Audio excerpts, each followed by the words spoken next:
The Soviet Union should have fallen apart. Every empire did. The British Empire used to own half of the world. And this is not about the nature of the system. It is not about communism or capitalism. I could not tell this to anyone, but I knew that the Soviet Union would fall apart just as any empire did. But my guess was that it would last for about 9 or 10 years longer than it did. But the breakup began in 4 years.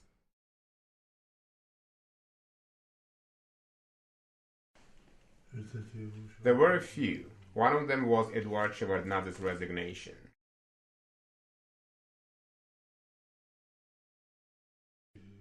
I predicted that the dictatorship was coming and that nobody knew who would be the dictator, and that democratization and perestroika were in danger. This was my point, and to make that point and in protest against the looming dictatorship, I quit. After I made the statement, I stepped down from the rostrum and I went back to my seat. My statement was met with standing ovations. People knew that some danger was afoot, and after Shevardnadze confirmed it, they knew the danger was real. Then academic Likhachov took the floor. He was a respected man from Leningrad, a deputy.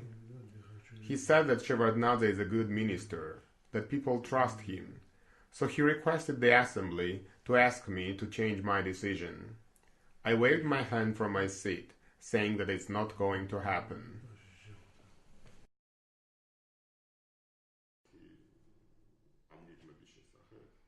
The plan was to keep Gorbachev as the official president, but virtually Gennady Yanayev would be in charge. He was the first deputy of the president. Yanayev was a very ill-tempered man, very crude. Later, I learned that once he would come to power, it was planned to execute about 20 to 25 officials. Shevardnadze was first on the list.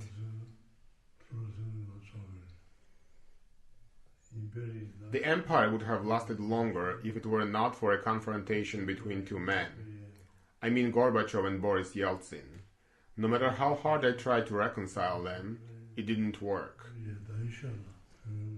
I want to mention another thing too. Back then, my colleagues and I thought that the main threat to the Soviet Union stemmed from the United States. Ronald Reagan claimed that the United States could create space-based nuclear weapons.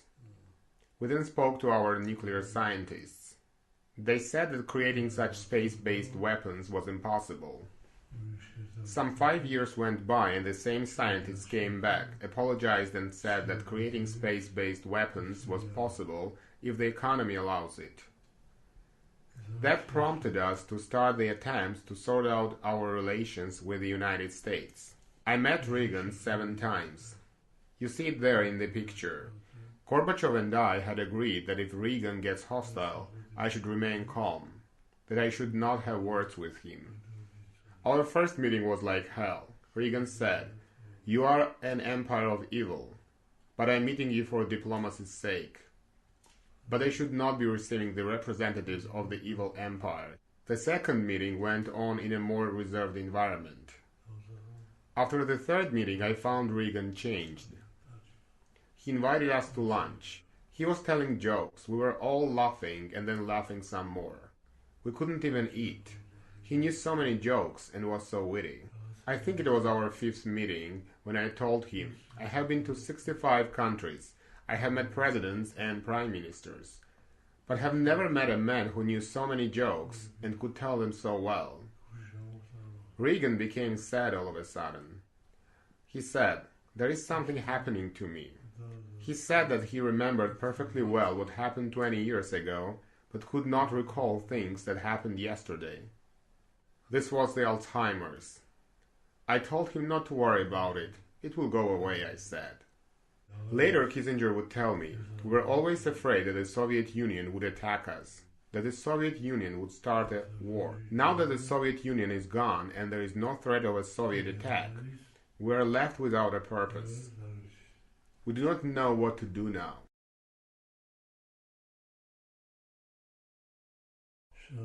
Now there are attempts to form new unions among neighbors.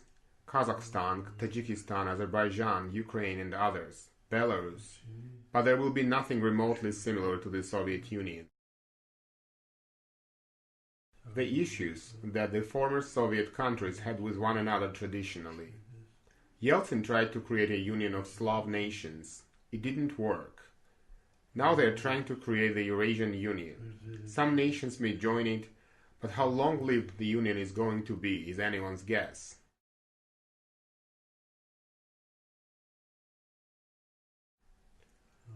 Well, look at Russia. You can't rule out Russia breaking up into smaller parts.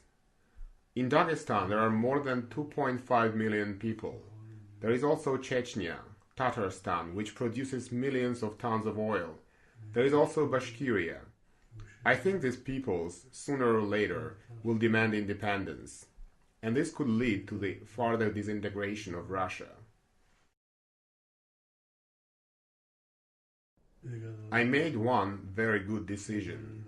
When the young people invaded the Georgian parliament, Saakashvili, Shevardnadze, and others, I came home and I told my wife not to worry.